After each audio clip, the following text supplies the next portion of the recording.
वंशाकल्पतरुभ्यश्च कृपा सिन्धुभ्यैव च पतितानां पावनेभ्यो वैष्णवेभ्यो नमो नमः। पतितपावन परम करुणामय परम आराध्यतम श्री गुरुपाद नित्य लीला प्रविष्ट विष्णुपाद परमहंस परिव्राजकाचार्य अष्टोत्तर शत श्री श्रीमद शिल भक्ति भक्ति गोस्वामी गुरु महाराज के श्री अभय चरणारविंद में साष्टांग दंडवत प्रणाम करते हुए उनकी हेतु की कृपा प्रार्थना करते हैं। परम आराध्यतम शिक्षा गुरुपाद पद्म नित्य लीला प्रविष्ट विष्णुपाद परमहंस शिल भक्ति विज्ञान भारती गोस्वामी महाराज जी के चरण कमल में साष्टांग दंडवत प्रणाम करते हुए उनकी हेतु की कृपा प्रार्थना।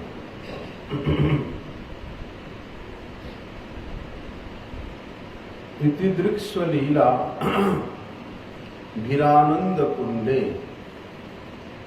स्वघुसम निमज्जन्तम आख्यापयन्तम। भगवान उस आनंदमय कुंड में घोषवासियों को गोकुलवासियों को सराबोर कर रहे हैं। क्यों कर रहे हैं? कि स्वानम प्रीतिम समुद्वहन, कि उन ब्रजजनों के प्रेम में प्रवाहित होकर के उन ब्रज वासियों के प्रेम में उद्विग्न होकर के भगवान अपने ही आनंद के समुद्र में उनको सराबोर कर रहे हैं। स्वघोषम, घोष शब्द का अर्थ होता है कीर्ति। बोलते ना घोषणा कर दो, है ना, ढिलोरा पिटवा दो जा करके। तो ये जो स्वघोषम, इसको घोष पल्ली भी कहा जाता है। अर्थात कि भगवान के महात्म्यों का कीर्तन जहां नित्य निरंतर चलता रहता है वह स्वघोषम, अर्थात वो स्वयं के निवास स्थान श्री गोकुल है। यहाँ के प्रत्येक बासिंदा प्रत्येक क्षण भगवान की कीर्ति को, भगवान के गुण को वे कीर्तन कर रहे हैं, घोषणा कर रहे हैं, आपस में वार्तालाप कर रहे हैं।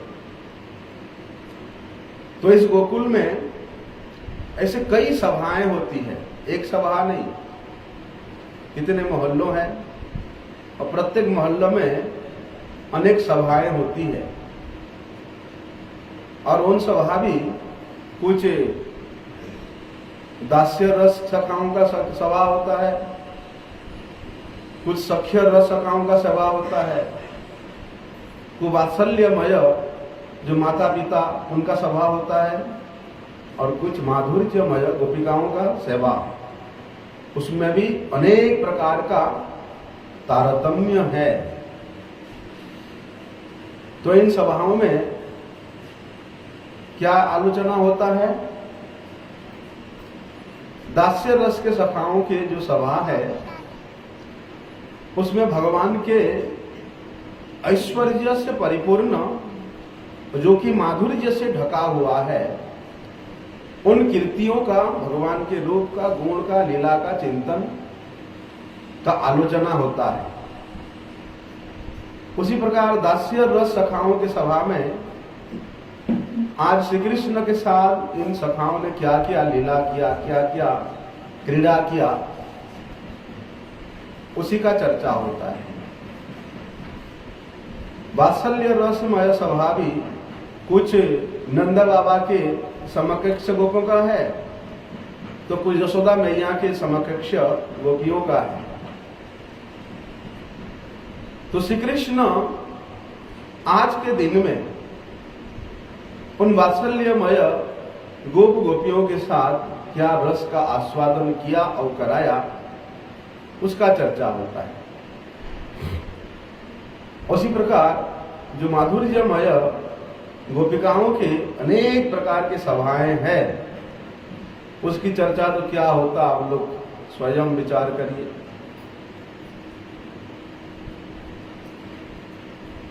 इसलिए वो घोषपल्ली, इसलिए गोकुल है, क्योंकि भगवान आनंद स्वरूप होने के कारण उनके यश ही, उनके कीर्ति ही, उनके गुण ही आनंद का महासमुद्र, अनंत समुद्र है। इसलिए भगवान के उस आनंद समुद्र में यदि निमज्जित होना चाहते हो तो भगवान की कीर्ति का गुणगान करो, कीर्तन करो, श्रवण करो, स्मरण करो, आपस में इसी का ही वार्तालाप करो। क्योंकि गोकुलाख्यम महत्पदम तत्कर्णिकारम विभ्रंसितम, ये जो गोकुल है ये ऐसा एक महत पद है, ऐसा एक महत स्थान है जहां पर केवल और केवल गोकुलानंद, गोकुल को आनंद देने वाला जो गोकुलानंद है, उसके आनंद के रस का नित्य प्रवाहित होता है, होता रहता है। वहां पर और किसी कोई रस नहीं है, केवल आनंद का रस है।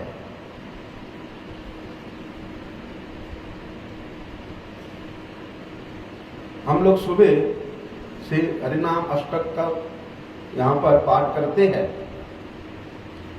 उसमें भी बोला है कि गोलोक के जो महोत्सव, गोलोक महोत्सवायते, ये भगवान के गोलोक का जो महोत्सव है क्या है? हरिनाम संकीर्तन, हरि कीर्ति संकीर्तन, हरि रूप गुण का कीर्तन। तो जब भगवान के नाम, रूप, गुण, कीर्ति ये स्वयं ही आनंद स्वरूप है, और ऐसा आनंद जो अगाध है, अनंत है। स्वयं अनंत देव जिस आनंद के समुद्र में गोता लगाते लगाते उस समुद्र का किनारा में ही अभी पड़े हुए हैं, उसके अंत तो वे भी कभी कल्पना नहीं कर सकते हैं, वो भी अनंत मुखों से, अनंत काल से। इसलिए ये गोकुल कोई छोटा सा स्थान नहीं है। सहस्रपत्र कमलम गोकुलाक्ष महत्पदम तत्कर्णिकारम, बोलते हैं हजारों कमल पुष्प से परिवेष्टित ये गोकुल है, और एक एक उस कमल के जो पखुड़ा है उसमें अनंत गोप गोपियां वहां निवास करते हैं। तत्कर्णिकारम, और बोलते ऐसे एक दो पखुड़े नहीं है, हजारों पकड़ों से विशिष्ट वो कमल का पुष्प है, और उसके मध्य में जो कर्णिका है, जहां पर श्री राधा और कृष्ण मधुर रसाश्रित गोपियों के साथ नित्य विहार करते हैं। हम लोग कभी समय मिलेगा तो गोपाल चंपू का अध्ययन करना, उसमें गोकुल का कितना विशद रूप से वर्णन हुआ है। और स्वयं ब्रह्मा जी ने भी ब्रह्म संहिता में थोड़ा सा दिग्दर्शन दिया है कि वे गोकुल का स्वरूप क्या है, गोकुल की स्थिति क्या है। गोकुल महोत्सवायते, बोलते हुए गोकुल का महोत्सव है। महोत्सव कहाँ होता है? जहां आनंद होता है, महान उत्सव। हम लोग आजकल महोत्सव किस चीज का मनाते हैं? पनीर का रसा, करेला का भाजी, बैगन का पकौड़ा और खीर, पूरी, मिठाई, इसका महोत्सव होता है, महा महोत्सव मनाते हैं। लेकिन गोकुल का महोत्सव क्या है? हरिनाम संकीर्तन। गोलोकेर महोत्सव हरिनाम संकीर्तन। जब वे उत्सव ही आनंदमय है, आनंद स्वरूप है, और वहां केवल श्री कृष्ण कीर्ति का आनंद ही प्रवाहित होता रहता है, और उस प्रवाह में भगवान स्वयं अपने घोषवासियों को, इन गोकुल वासियों को वहां प्रवाहित कराते रहते हैं, सराबोर कराते रहते हैं। इसलिए वहां सुखदेव गोस्वामी बोलते हैं कि स्वानम प्रीतिम समुद्वहन, कि भगवान इन ब्रजवासियों के प्रेम में बंधन को स्वीकार करके, उनके अधीनता को स्वीकार करके, अपनी प्रेम पराधीनता रूप सर्वश्रेष्ठ गुण को प्रदर्शित करते हुए वे यहाँ उनके साथ आनंद में प्रदान कर रहे हैं। आनंद में वे स्वयं है और अपनी निज जनों को भी आनंद में डुबो रहे हैं। इसलिए वो घोष पल्ली में नित्य निरंतर श्री कृष्ण की कीर्ति का, महात्म्य का उत्कीर्तन होता है। स्वानम गोप गोप्यादिनम, बोलते जहां पर अपने स्वयं के गोप और गोपीगण है, जहां भगवान नित्य निरंतर विराजमान रहते हैं, जहां भगवान के नित्य निरंतर कीर्ति का, महात्म्य का उत्कीर्तन होता रहता है। स्यात् तथा इति स्वघोषम, वो है स्वघोषम, वे है गोकुल। इसलिए जो भगवान स्वयं सुख स्वरूप होते हुए भी, आनंद स्वरूप होते हुए भी, रस स्वरूप होते हुए भी, वे अपने ही रस के द्वारा अपने भक्तों को सराबोर कर रहे हैं और स्वयं भी उसका आनंद ले रहे हैं। और बोलते जहां पर ये नित्य घोषणा किया जाता है, प्रसिद्धि है जहां पर कि गोकुल में और कुछ नहीं मिलेगा, क्या मिलेगा? बोलते श्री कृष्ण के गुणगान सुनने को मिलेगा, श्री कृष्ण कीर्ति श्रवण करने को मिलेगा। इसलिए वो भगवान स्वयं सुख का अनुभव करते हुए अपने ही प्रेम के सुख में अपने जनों को सुख अनुभव कराते हैं।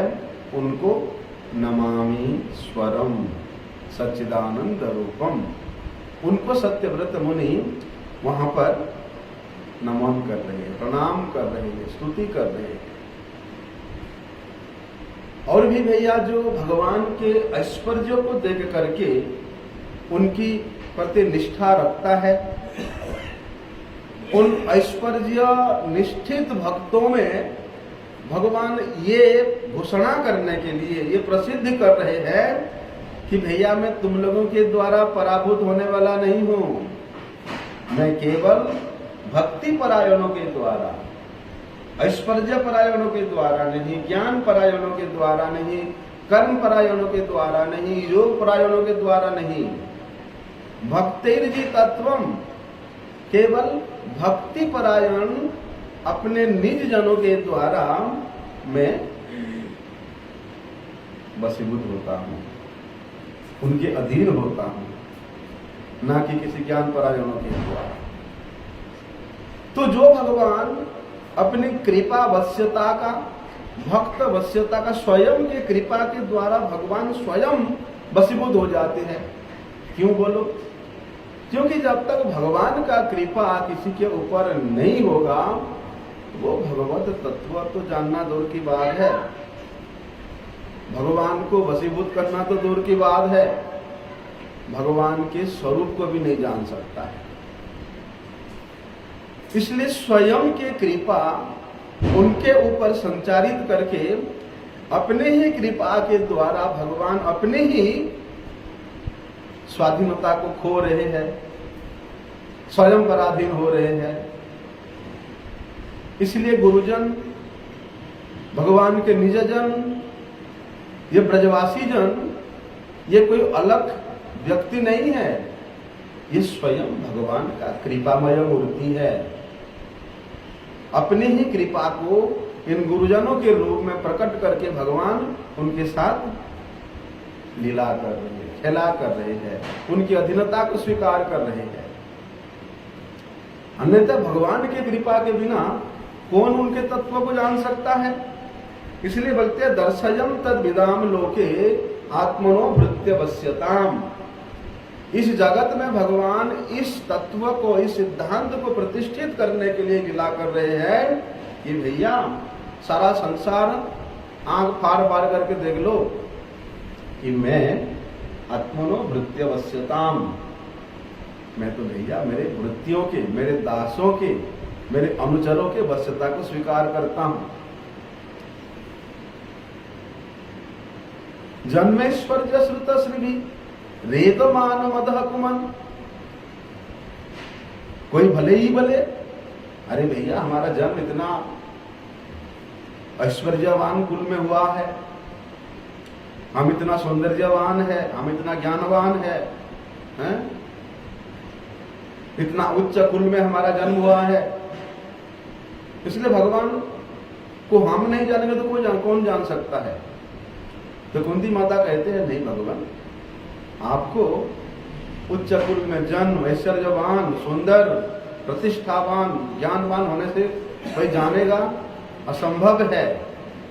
नैवार हत्वात्मानो त्वाम अकिंचन गोचर, कि हे भगवान आप तो केवल उन अकिंचन, निष्कपट, शरणागत निजजनों के द्वारा ही आप अपने को जनाते हैं, उनके हृदय में अपने को प्रकाशित करते हैं।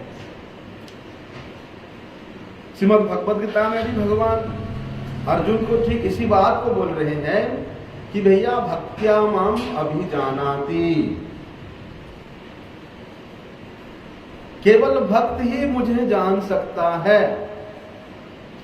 किस प्रकार से? बल्कि जावान जस्चास्मि, मैं जिस प्रकार से उसको जनाता हूं। दास्य रस का भक्त के हृदय में जिस प्रकार का भाव है, भगवान उस दास्य रसाश्री शरणागत भक्त के हृदय में अपने उसी स्वरूप को प्रकाशित करते हैं। उसी प्रकार सख्य, वात्सल्य, माधुर्य रस का भी। लेकिन कहते हैं यदि भगवान के इस तत्व में हमारा आकर्षण हो जाता है, किस प्रकार से आकर्षण होगा? यदि किसी शुद्ध भक्त के मुख से भगवान के रूप का, गुण का यदि हम लोग श्रवण करते हैं तो उसके प्रति हमारा आकर्षण हो जाएगा। ये पैसे लेकर के बड़े बड़े कथावाचक बने हुए उनके मुख से सुनने से आकर्षण नहीं होगा। बोलते हैं रसिक भक्तों के मुख से जब भगवान के रूप गुण के महिमा को श्रवण करेंगे तब जाकर के भगवान के प्रति हमारा एक स्वाभाविक आकर्षण हो जाएगा। संसार का व्यक्ति संसार के किसी विशेष सुंदर वस्तु को देखता है तो उसके प्रति उसका स्वाभाविक रूप से आकर्षण हो जाता है। अर्थात ये जो आकर्षण होना ये हमारा स्वभाव में है।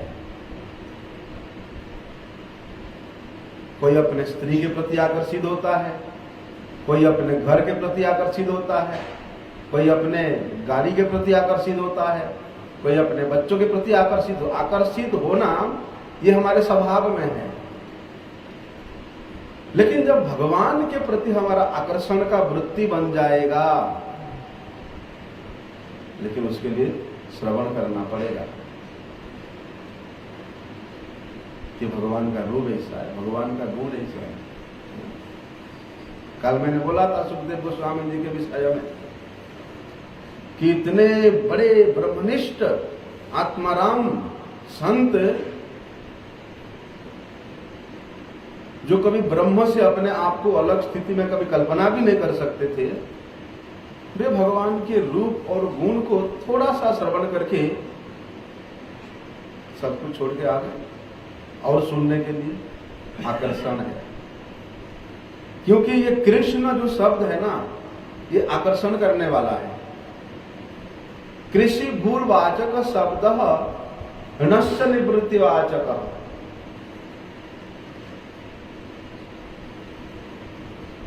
बोलते ना केवल ये तुम्हारे हृदय के अनर्थों को दूरीभूत करता है, ना केवल तुम्हारे हृदय को पवित्र करता है, बोलते हैं सभी प्रकार के अनर्थों का निवृत्ति करके बोलते उसको अपने चरणों में आकर्षण कर लेता है। ये कृष्ण दो शब्द है।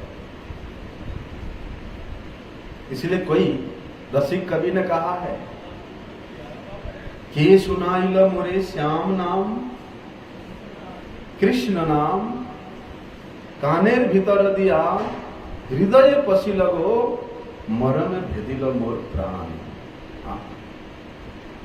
वे कृष्ण जो दो अक्षर है श्याम, वो कानों के द्वारा मेरे हृदय में प्रवेश किया और मेरे हृदय के ग्रंथि को ऐसा भेदन किया कि वो वहां से निकलने का कोई रास्ता ही नहीं है। क्योंकि है भी तो भैया एक टेढ़े टैंग वाला, वो होता ना मछली पकड़ने वाला, जो उसको क्या बोलते हैं, मछली पकड़ने वाला होता है, उसके सामने ऐसा होता है। हाँ, एक बार यदि मछली के मुंह में घुस गया तो उसके पूरे मांस को निकाल के ही वो बाहर आता है।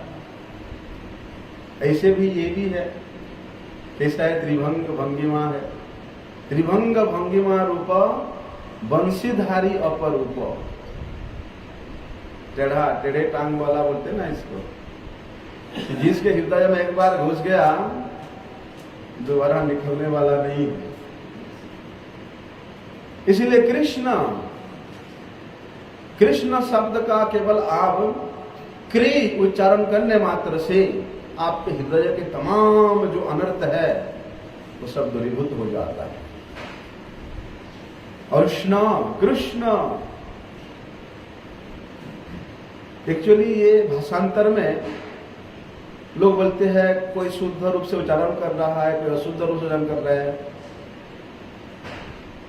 क के नीचे जो मात्रा है वो एक्चुअली ऊकार है। हिंदी भाषा में उसको रीकार बोलते हैं, संस्कृत में जाओगे तो ऊकार है, कृष्ण। इसलिए संस्कृत प्रकृत उच्चारण आपको सीखना है तो आप साउथ इंडिया में जाओ। इधर के पंडित लोग उसको कृष्ण कहते हैं, क्री बोलते हैं, लेकिन एक्चुअली वो क्रू है, कृष्ण। हरे कृष्ण। हम लोग क्या बोलते, हरे कृष्ण।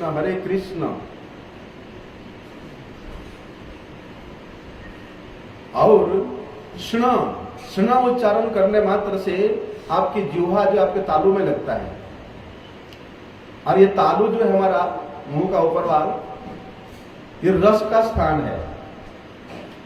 यदि व्यक्ति 1 महीना भी पानी ना पिए ना, अगर अपने जिह्वा को ये तालू में चाटे तो उसको वहां से रस मिलता रहेगा। इसलिए कृष्ण पूरा स्पष्ट उच्चारण करो तो कृष्ण शब्द का जो रस है आपके ऊपर से आपको मिलता रहेगा। हरे कृष्ण कृष्ण कृष्ण हरे हरे, हरे राम राम राम हरे हरे। राम राम बोलने से नहीं चलेगा, हरे राम राम राम राम राम।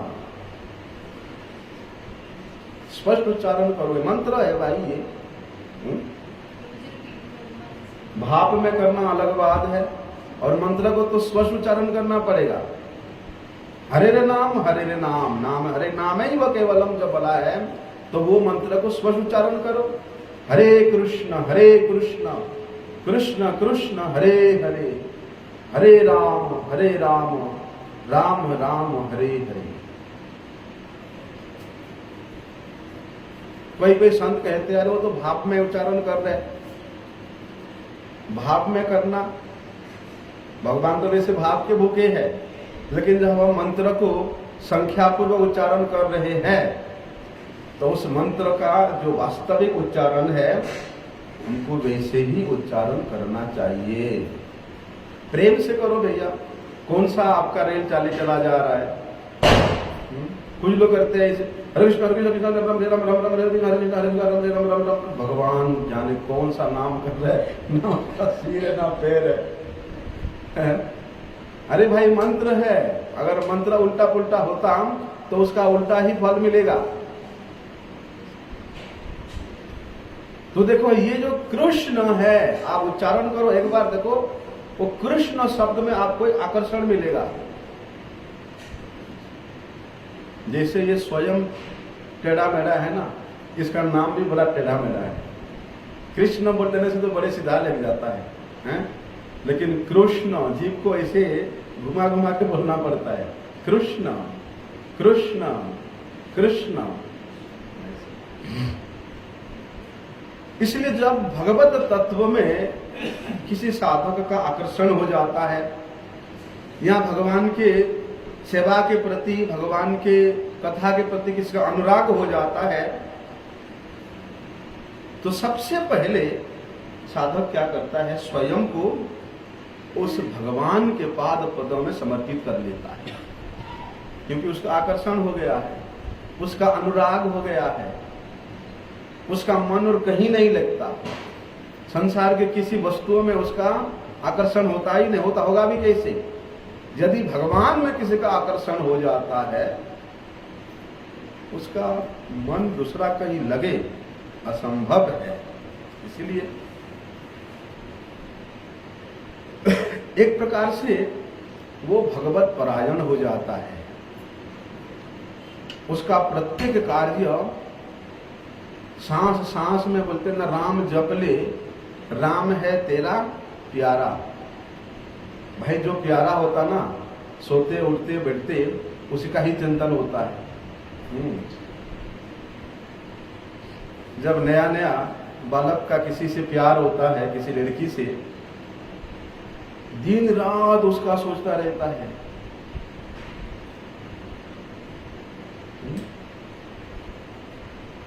ये दुनिया के, इस प्रकृति के अति तुच्छ रूप को देख करके एक दूसरे का आकर्षण होता है, तो वो आकर्षण उसको रात को नींद भी नहीं, सोने भी नहीं देता है।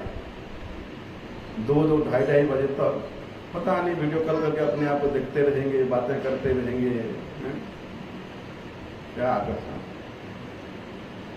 यदि भगवान के रूप का वर्णन सुन करके आकर्षण हो गया, क्या एक पहलवान थे, बड़े बड़े पहलवान, धनुर्दास नाम से। उनके पत्नी इतनी सुंदर थी कि वो कहीं भी जाते अपने पत्नी को लेके चलते, या पत्नी कहीं जाती तो उसके साथ साथ चलते। वो पहलवान बोलते हैं, जब उसके पत्नी चलते हैं तो उसके साथ नहीं चलते, उसे 2-4 कदम आगे चलते और उल्टा चलते, क्या, ताकि अपने पत्नी को देख देख के चले। तो एक बार रामानुजाचार्य श्रीरंगम में रंगनाथ भगवान का दर्शन करके वापिस जा रहे थे और ये दृश्य को देखा कि इतने बड़े पहलवान ये सुंदर स्त्री को देख देख के इसे उल्टा क्यों चल चल के जा रहा है। तो उनके शिष्य ने बोला कि गुरुदेव, ये अपने पत्नी के प्रति, अपने पत्नी के रूप के प्रति इतना आकर्षित है कि उसको 1 मिनट भी नहीं देख करके वो नहीं रह सकता है। इसलिए चलते हुए भी वो उल्टा चल के उसको सामने से देख देख के चलता है।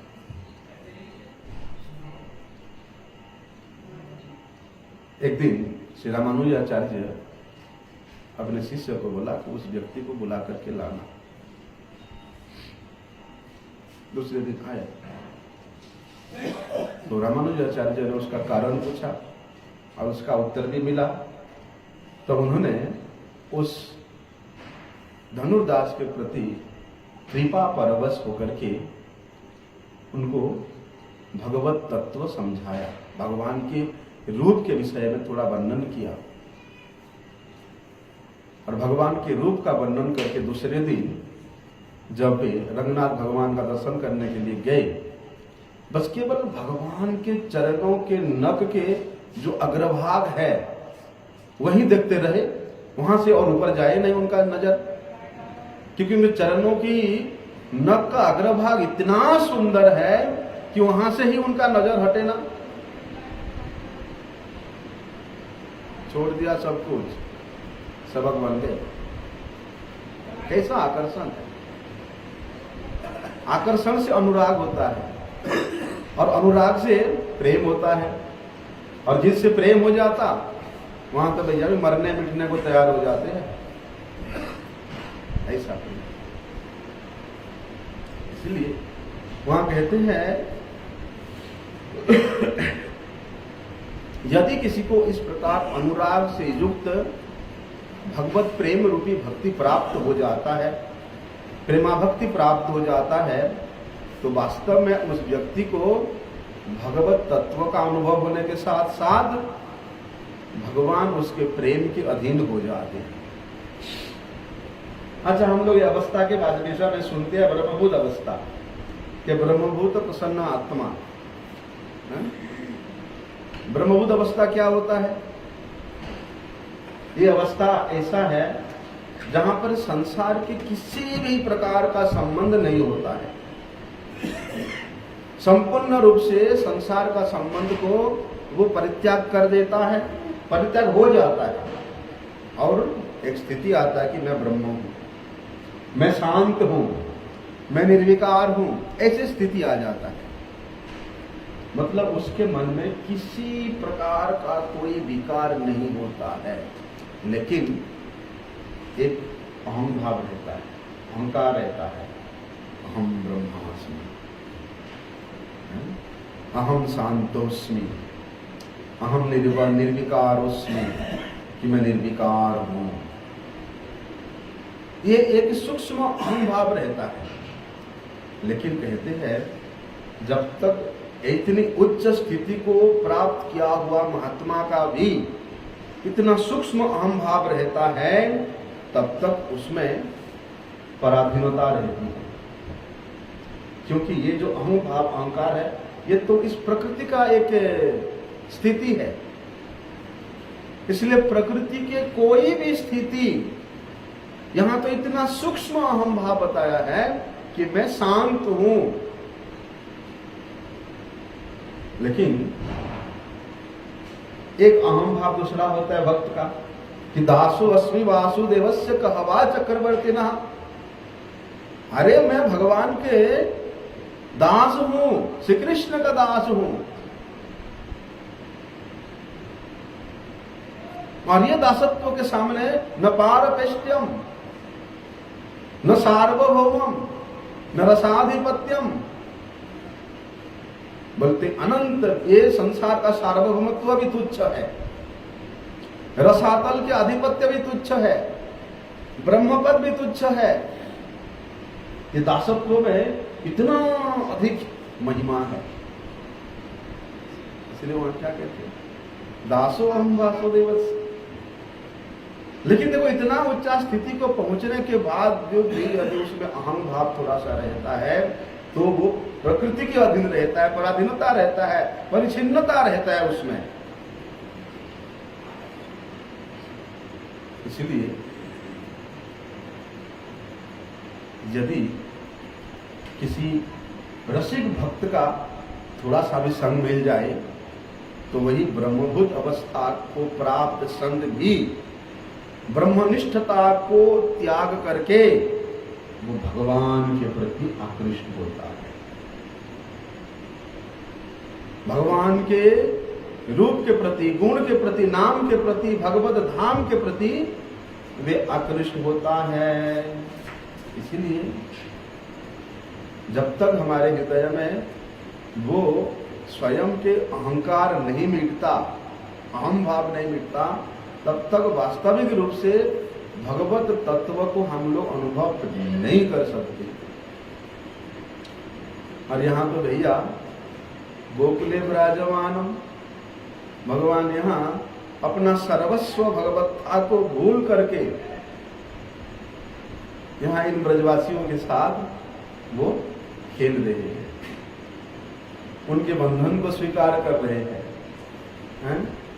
उन ब्रजवासियों को के इशारों पे नाच रहे हैं, उनके हर काम करने को तैयार है।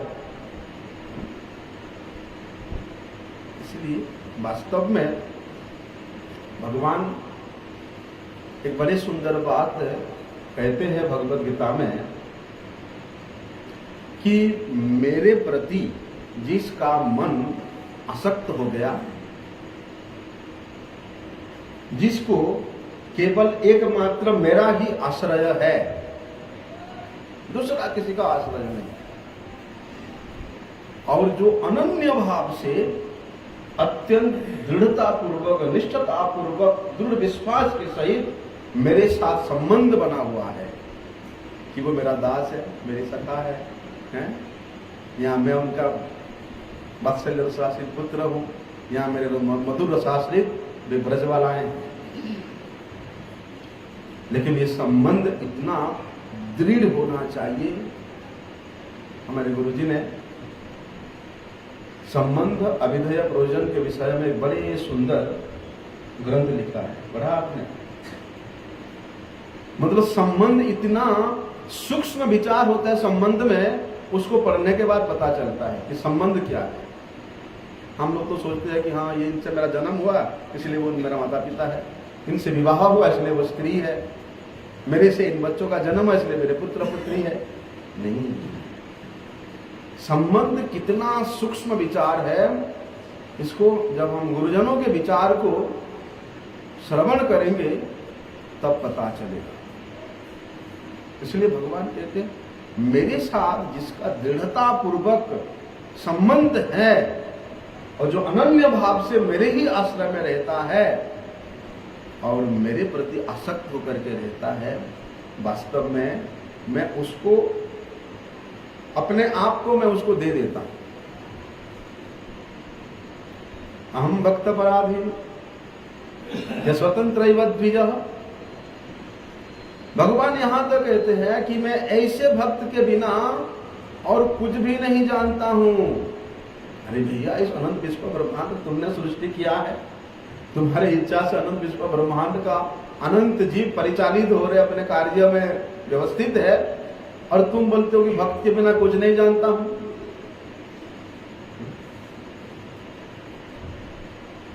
अरे स्वरूप से सभी जीव भगवान का भक्त है।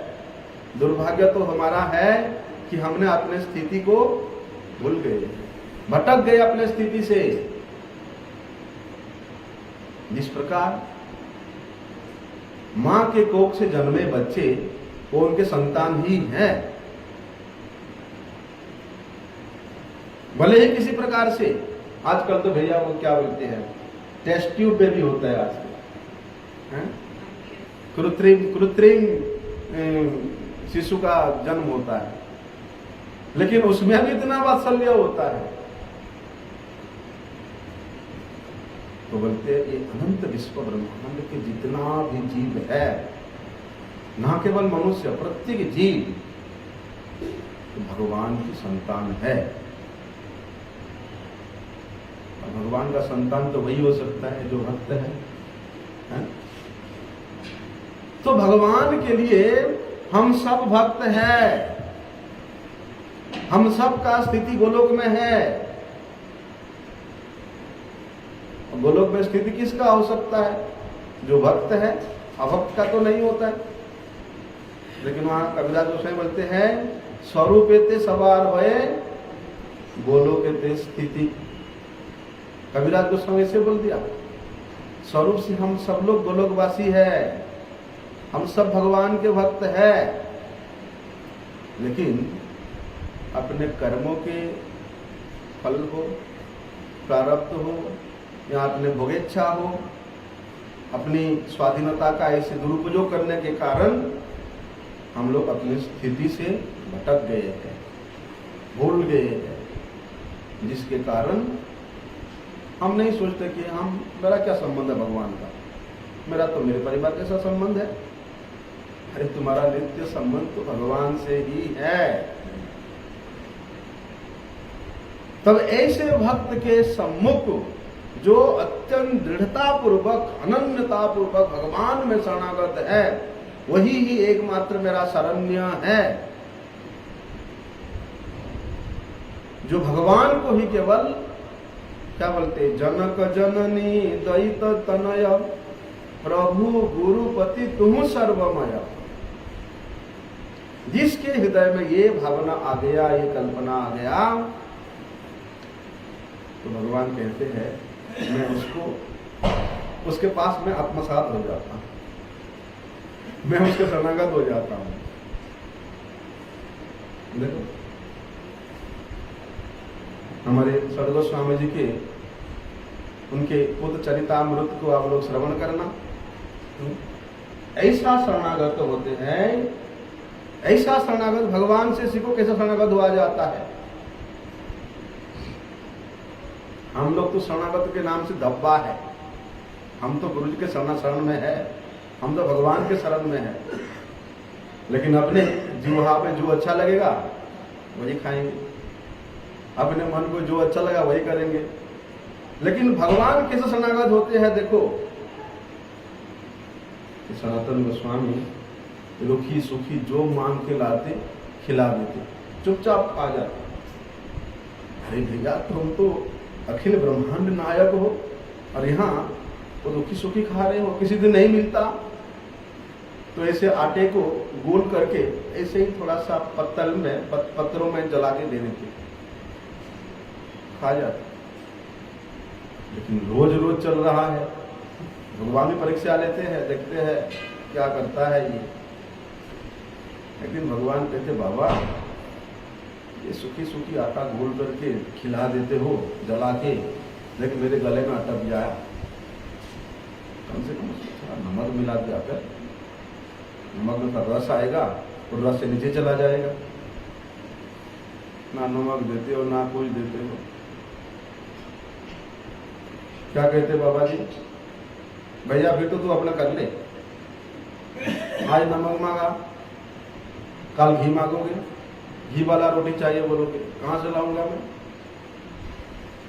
उसके बाद भगवान कुछ नहीं बोले, परीक्षा किया कि क्या करता है देखते हैं। शरणागत होके देखो ऐसा। तो वहां भगवान अपने आप को उसके हवाले कर देते हैं, जो पहनाए पहन लेते हैं, जो खिलाए खा लेते हैं, नहीं बोलते कुछ, कभी नहीं बोलते, लेकिन कभी कभी मान करते हैं। ये मुकुट इतना बड़ा पहना दिया आज मुझे वजन लग हटा दे, पहनेंगे ही नहीं। वही मुकुट रोज पहनाते हैं, लेकिन आज पता नहीं उसके मन में क्या हुआ, नहीं पहनेंगे, किसी ना किसी को सरकाई देने से करें, सरकाई देने से। आज मैंने पगड़ी बांधा ठाकुर जी को, हे भगवान जितना आचार्य बांध उतना फिसल जाए, उतना ही फिसल जाए, सारी बाल आकर के उसमें ऐसे लपट जाए। 4 बार बांधा, 4 बार खुल गया। मैं बोला तू खोलते रहने दे, आज ऐसे ही पहन के रहेगा। इसलिए ऊपर में देखा ना, सुबह जो बना था ऐसे खुला हुआ था, मैं अच्छा करके उसको सेफ्टी पिन में लगाया था, वो ऊपर में कपड़े में, लेकिन फिर भी खुल गया। अभी तो पहनाया ही नहीं, पगड़ी ऐसे लगा, मुकुट पहन ले, तेरा जो इच्छा है? इसलिए भगवान बड़े सुंदर बात कहते हैं, यदि कोई व्यक्ति जन्म मरण रूपी इस यंत्रणा से मुक्ति पाना चाहता है और उसके लिए वो मेरे आश्रय में आकर के यत्न करता है। यत्न मतलब मेरी सेवा करता है, लेकिन उसमें आशा है कि हे भगवान इस संसार के किताब से मुझे मुक्त कर दो, मेरे से और ये संसार में रहा नहीं जाता। ऐसी भावना लेकर के वो आता है। तो उसके लिए भगवान, यदि तुम्हारे मन में ऐसी भावना है कि तुम मुक्त होना चाहते हो संसार की यंत्रणाओं से और मेरे सेवा में आना चाहते हो, स्वागत है तुम्हारा।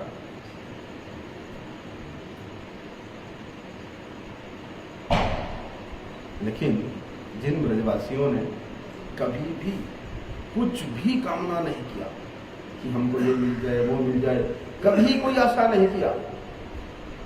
लेकिन फिर भी भगवान उन ब्रजवासियों को क्या कर रहे हैं, भक्तेर ही तत्वम, वे उस आनंद के कुंड में, आनंद के समुद्र में यहाँ उनको सराबोर कर लोटपोट करा रहे। इसलिए वहां बोलते हैं दर्शयम तद विदाम लोके आत्मनो भृत्यवश्यताम,